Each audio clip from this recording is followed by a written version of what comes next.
તો નિધિ સીડ્સ વાળા ઘણા બધા સમય અનુસાર નવી નવી વેરાયટીનું રિસર્ચ કરતા હોય છે. તો નવી જ વેરાયટી માર્કેટમાં લોન્ચ કરેલી છે છેલ્લા 2 થી 3 વર્ષથી, અને ઘણા બધા ખેડૂત મિત્રો સારું એવું ઉત્પાદન લઈ રહ્યા છે. તો નિધિ સીડ્સની અશ્વિની વેરાયટી છે. તો નયનભાઈ, આ વેરાયટીની ખાસ તમે માહિતી આપો. સાગરભાઈ, આ વેરાયટી છે ને અડીખમ વેરાયટી છે. ઓકે.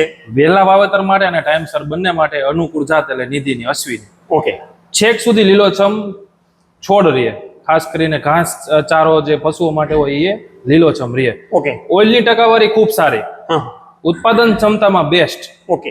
અને એમનો જે દાણો છે એ મીડિયમ બોલ્ડ છે, ઉભળી વેરાયટી છે. ખાસ કરીને વાવેતરની દરની વાત કરું તો એમનું 16 ગુઠાના વીઘે 18 ની જાડીએ 20 થી લઈને 22 કિલો એમનું વાવેતર કરવું જોઈએ.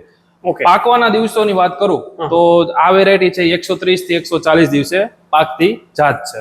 અને ઉત્પાદનની દ્રષ્ટિએ વાત કરીએ તો કેટલા મણિકા બેસે છે આમાં? ખાસ કરીને સાગરભાઈ, જે ઉત્પાદન છે એ ઘણા બધા પરિબળોને આધારે આપણે ખેડૂતોને મળતું હોય છે.